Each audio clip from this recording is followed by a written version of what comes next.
বা ST pressed MI এগুলা যে শুনে থাকেন আপনারা, বা নন এসটি এলিভেটেড এমআই, এগুলা এই এসটি সেগমেন্টের উপর ভিত্তি করেই ডায়াগনোসিস করা হয়।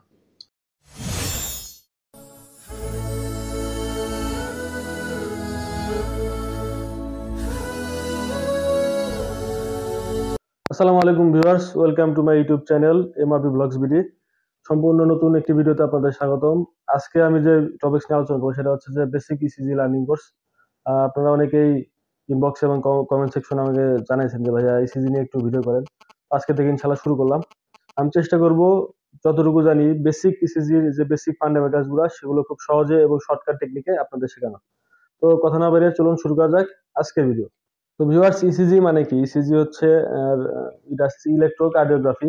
অর্থাৎ এর সংজ্ঞাটা এরকম: when the electrical activity of the heart is graphically presented is called ECG। অর্থাৎ হার্টের যে আমাদের হৃৎপিণ্ডের যে ইলেকট্রিক্যাল অ্যাক্টিভিটি অর্থাৎ তড়িৎজনিত অ্যাক্টিভিটি সেগুলা গ্রাফ আকারে যদি প্রকাশ পায় সেটাকেই ইসিজি বলে। যেমনটা আপনাদের এখন আমি একটা ইসিজি পেপার দেখাবো। সেই ইসিজি পেপারটা কিন্তু মূলত গ্রাফ পেপার।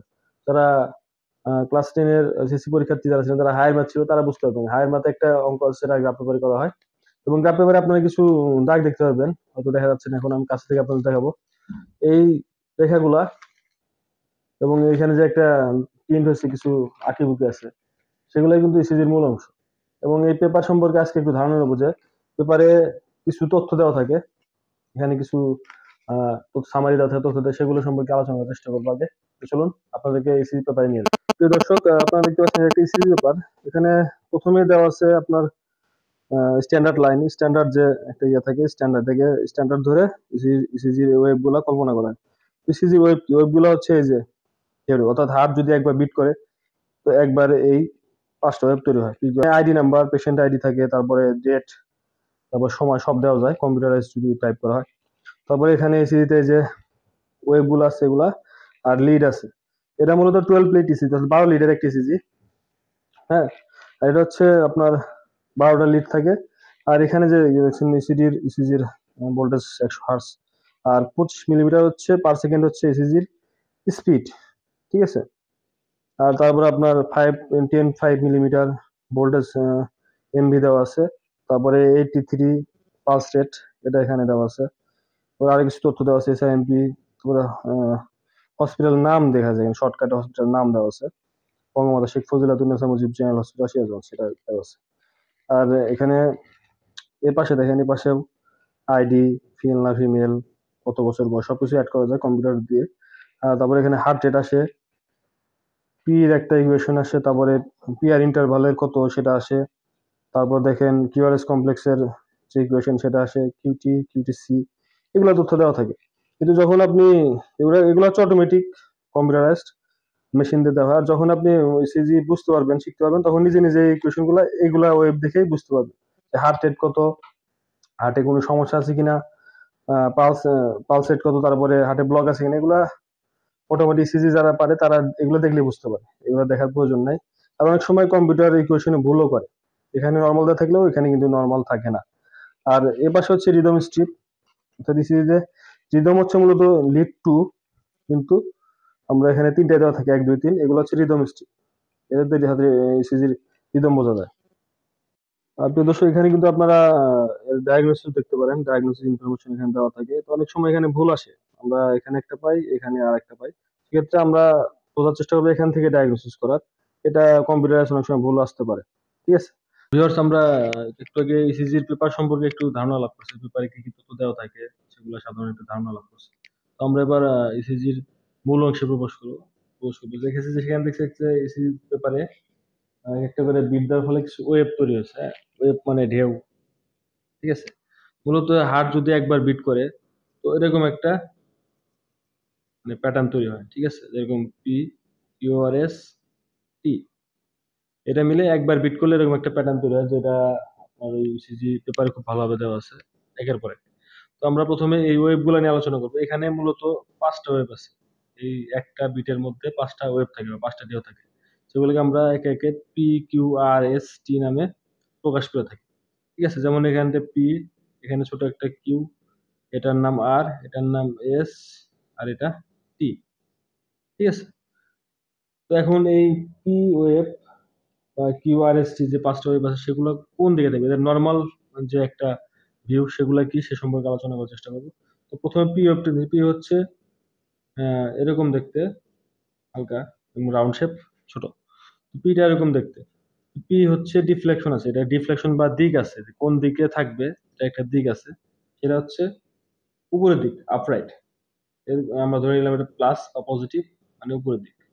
কিউ এর ডিফ্লেকশন হচ্ছে নিচের দিক, মাইনাস। দুটো এরকম খোঁচার মতো, খোঁচার মতো হয়, যেমনটা এই যে এখানে ছোট্ট আকারে আছে। তোমরা এবার আর ওয়েভ ধরবো, আর ওয়েভ হচ্ছে এরকম দেখতে, এটা হচ্ছে আপরাইট প্লাস।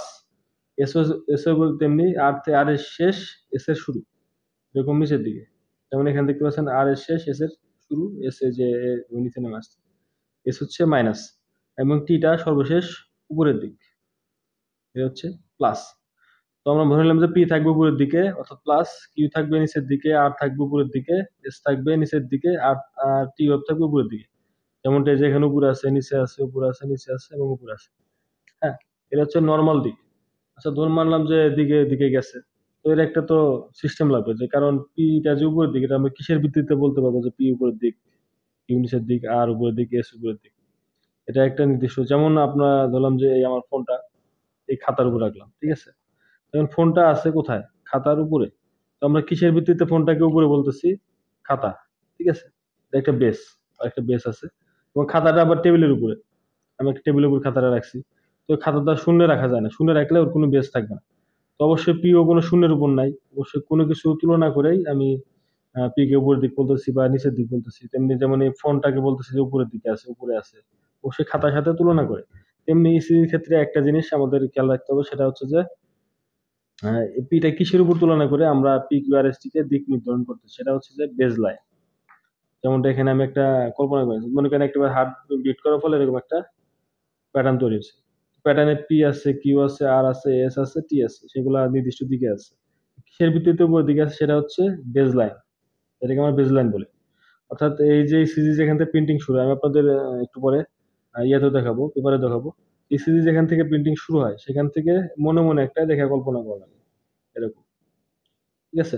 সোজা, একেবারে সোজা রেখে কল্পনা করবেন, এবং এই রেখার উপরে নিচে, উপরে নিচে এরকম পিটা থাকে। তো পিটা এরকম, পি, পিটা কি আছে বেজ লাইনের উপরে, অর্থাৎ বেজ লাইনের উপরে পি তৈরি হবে, তাহলে এটা নর্মাল। আবার বেজ লাইন নিচে যে কিউ চলে আসছে, কিউ ছোট একটা ওয়েভ, কিউ চলে আসছে, এটা কিউ, এটা যেহেতু বেজ লাইনের নিচে, এটা ঠিক আছে, এটা নর্মাল আছে। অর্থাৎ কিউটা সবসময় বেজ লাইনের নিচে থাকবে, আরটা কিউ এর শেষ, আর এর শুরু। আরটা হচ্ছে বেজ লাইন থেকে এই যে উপর দিকে যাবে, এবং এসটা হচ্ছে আর এর শেষ, এস এর শুরু, এসটা বেজলাইন থেকে বসে নিচের দিকে আসবে। বোঝা গেছে? অর্থাৎ বেজলাইনের উপর ভিত্তি করে আমরা P Q R S T কোন দিকে আছে সেটা বোঝার চেষ্টা বুঝবো, ঠিক আছে। অর্থাৎ বেজলাইনের উপর ভিত্তি করে পি উপর দিক থাকবে, কিউ নিচের দিক থাকবে, আর উপর দিক থাকবে, এস নিচের দিক থাকবে, এবং টি উপরের দিক থাকবে। যদি এই নর্মাল প্যাটার্নটার মানে উল্টা হয়, অর্থাৎ পি যদি কোনোভাবে উল্টা থাকে, তো কি সেটা অ্যাবনর্মাল। বা এস আরটা যদি নিচ দিয়ে তৈরি হয় সেটা অ্যাবনর্মাল। টিটা যদি উল্টা থাকে, কিসের ভিত্তিতে, বেজলাইনের ভিত্তিতে, বেজলাইনের থেকে অবশ্যই টি কে উপরে থাকতে হবে, পিটাকে উপরে থাকতে হবে, তাহলে সেটা নর্মাল ধরবো। আর সেটা যদি তার উল্টা থাকে তাহলে সেটা অ্যাবনর্মাল। আমি প্রথমে আপনাদের নর্মাল জিনিসটা বোঝানোর চেষ্টা করব। নর্মাল বুঝলে অ্যাবনর্মাল এমনিতেই বোঝা যায়, ঠিক আছে।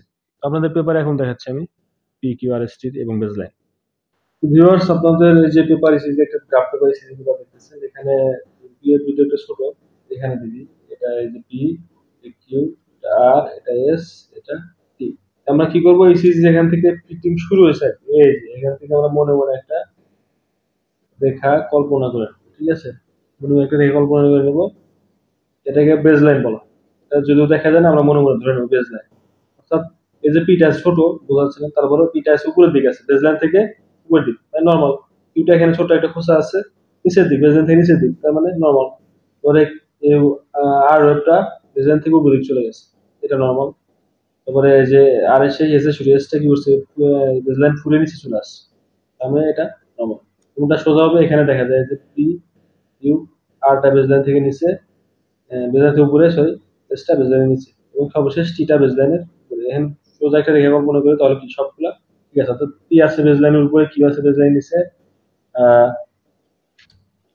আর আছে বেজলাইনের উপরে, এবং এস আছে বেজলাইন নিচে, এবং টি আছে বেজলাইন থেকে উপরে। অর্থাৎ বেজলাইনের সাথে তুলনা করে P Q R S T সবগুলো আমরা দিক নির্ধারণ করব। আর এগুলো এত কিছু বলতেছে এর কারণ আছে, আপনারা পরে বুঝতে পারবেন। আপাতত এগুলো মনে রাখেন, হ্যাঁ, যে পি কোন দিকে থাকবে, বেসলাইনের ভিত্তিতে পি কোন দিক থাকবে, কি কোন দিক থাকবে, আর কোন দিক থাকবে, এস কোন দিক থাকবে এবং টি কোন দিকে থাকবে। প্রিয় দর্শক, আরেকটা জিনিস আপনাদের স্পেশালি আমি বলতে যাচ্ছি, সেটা হচ্ছে যে এসটি সেগমেন্ট। এই জিনিসটা ইসিজিতে খুব ইম্পর্টেন্ট এবং এই এসটি সেগমেন্ট দিয়েই মূলত হার্ট অ্যাটাক নির্ণয় করা হয়। ঠিক আছে, কিভাবে নির্ণয় করা হয় সেটা আমি পরে বলতেছি, পরে সামনে ভিডিওগুলোতে বুঝতে পারবেন। তো আজকে এইটা দেখেন, এই যে S wave, P Q R S wave, base line, S এর শেষ, এই যে টি শুরু, এই মাঝখানে একটা যে অংশটা আছে এখান থেকে এ পর্যন্ত, এটা হলো এসটি সেগমেন্ট। ঠিক আছে, এটা হলো এসটি সেগমেন্ট। এখান থেকে এ পর্যন্ত একটা সামান্য অংশ বাদ থাকে, এস এর শেষ টি শুরু, এই মাঝখানে যে একটা অংশ থাকে সেটা হচ্ছে এসটি সেগমেন্ট। এবং এসটি সেগমেন্টের গুরুত্ব ইসিজিতে অপরিসীম বা কার্ডিয়াক ইয়েতে অপরিসীম, যা আপনার সামনের ভিডিওগুলোতে ডায়াগনোসিসের সময় বুঝতে পারবেন। আর এসটি এলিভেশন বা এসটি ডিপ্রেসড এমআই এগুলা যে শুনে থাকেন আপনারা, বা নন এসটি এলিভেটেড এমআই, এগুলা এই এসটি সেগমেন্টের উপর ভিত্তি করেই ডায়াগনোসিস করা হয়। আশা করি সামনের ভিডিওগুলো আপনারা দেখবেন, তখন আপনারা বুঝতে পারবেন। ঠিক আছে, এখানে আরো কিছু কথা, সেটা হচ্ছে যে এই যে পি ওয়েভ, এটার একটা নির্দিষ্ট মান আছে। ঠিক আছে, কিউ এর একটা নির্দিষ্ট পরিমাণ আছে, উচ্চতা এবং ইয়ার মান আছে।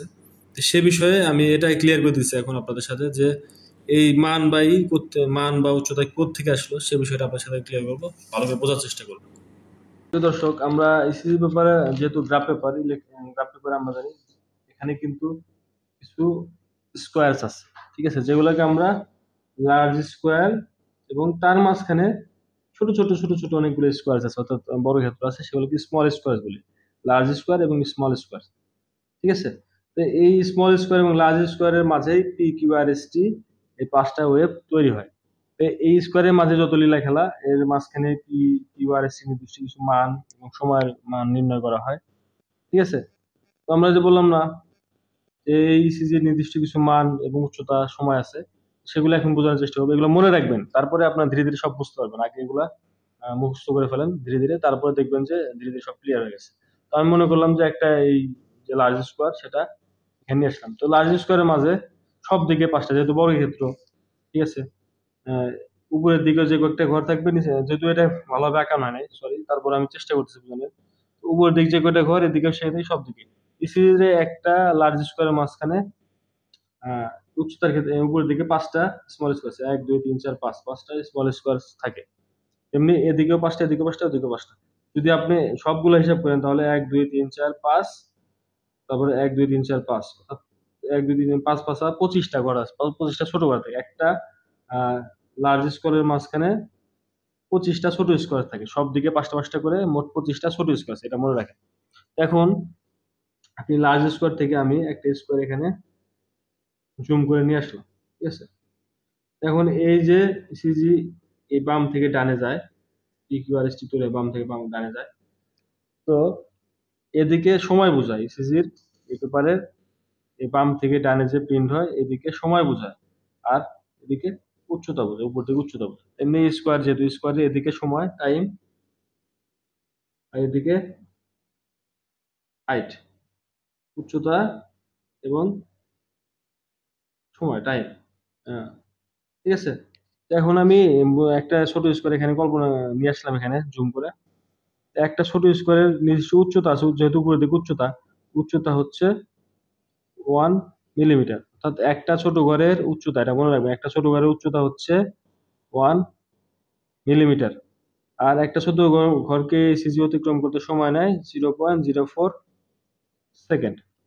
0.04 সেকেন্ড, অর্থাৎ একটা ছোট স্কোয়ারের উচ্চতা 1 মিলিমিটার, একটা ছোট স্কোয়ারকে সিজি অতিক্রম করতে, অর্থাৎ সময়ের মান, একটা ছোট স্কোয়ারের সময়ের মান 0.04 সেকেন্ড।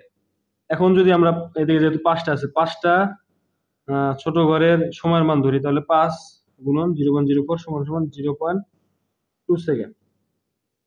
0.2 আসে, 4 5 20 আসে, শূন্য আমি দিলাম না, রাখলাম 0.2 সেকেন্ড। এবং উচ্চতা তাহলে কি 1 2 3 4, একটার মান যেহেতু 1 মিলিমিটার, পাঁচটার মান 5 মিলিমিটার। ক্লিয়ার? তাহলে এটা মনে রাখেন, একটা ছোট ঘরের ইসিজি উচ্চতা 1 মিলিমিটার, এবং সময়ের মান 0.04 সেকেন্ড। আর যেহেতু একটার মান যদি 0.04 সেকেন্ড হয় সময়ের মান বাম থেকে ডানে, তাহলে পাঁচটা, 1 2 3 4 পাঁচটা থাকে, পাঁচটা সমান হচ্ছে 0.20 সেকেন্ড বা 2 সেকেন্ড। আর যেহেতু একটার মান 1 মিলিমিটার, পাঁচটার মান 5 মিলিমিটার। এই জিনিসটা মনে রাখেন। এরপরে যখন আমি আপনাদের ইসিজি ওয়েবের বিস্তারিত আলোচনায় যাব একে একে ধরে ধরে, তখন এই বিষয়গুলো আপনাদের কাছে একেবারে ক্রিস্টাল ক্লিয়ার হয়ে যাবে ইনশাআল্লাহ। ঠিক আছে, তো আজকে এটুকুই থাক। আমি যে এই কোশ্চেন গুলো আজকে বুঝালাম, আশা করি আপনারা বুঝতে পারছেন। যদি না বুঝে থাকেন তো আমার কমেন্ট সেকশনে বা আমাকে মেসেজ আকারে জানাবেন, ইনশাআল্লাহ আমি আবার রিভিউ করার চেষ্টা করব। ঠিক আছে, আর আজকে যতটুকু ক্লাস করালাম, যতটুকু বোঝানোর চেষ্টা করুন, ততটুকু আপনারা বুঝবেন, বোঝার চেষ্টা করবেন এবং প্র্যাকটিস করবেন। আর এই যে কোয়েশ্চেন বললাম, 0.সিজির উচ্চতা এবং সময়, একটা ছোট স্কোয়ারের উচ্চতা এবং সময়, এটা মনে রাখবেন। তাহলে বড় ঘর এবং ছোট ঘরে এটা মনে রাখবেন, মুখস্থ করে নেবেন। ঠিক আছে, এবং সেখানে কয়টা ওয়েভ আছে, তাদের দিক কি, কিসের ভিত্তিতে বললাম, ওই যে বেস লাইন, এগুলা সব মনে রাখবেন, ক্রিস্টাল ক্লিয়ার মনে রাখবেন। তাহলে আশা করা যায় আপনি ধীরে ধীরে সব বুঝতে পারবেন। আর এগুলা আজকে মাথার মধ্যে হয়তো ঢুকবে না, কিন্তু যখন এগুলা আপনি ওই সিজি ওয়েবের উপর কাজে লাগাবেন, ইনশাল্লাহ 100% মনে পড়বে, আমার আশা করা যায়। তো নেক্সট টাইম আরেকটা ভিডিও নিয়ে হাজির হব, পার্ট 2 তে। সে পর্যন্ত সবাই ভালো থাকুন, সুস্থ থাকুন, এবং আমার এমআরবি ব্লগস এই চ্যানেলের সাথে থাকুন। আর নতুন হয়ে থাকলে চ্যানেলটি অবশ্যই সাবস্ক্রাইব করবেন, লাইক কমেন্ট শেয়ার করবেন, এবং সবাইকে শেখার সুযোগ করে দেবেন। তো সবাই ভালো থাকুন, সুস্থ থাকুন। আল্লাহ হাফেজ, আসসালামু আলাইকুম।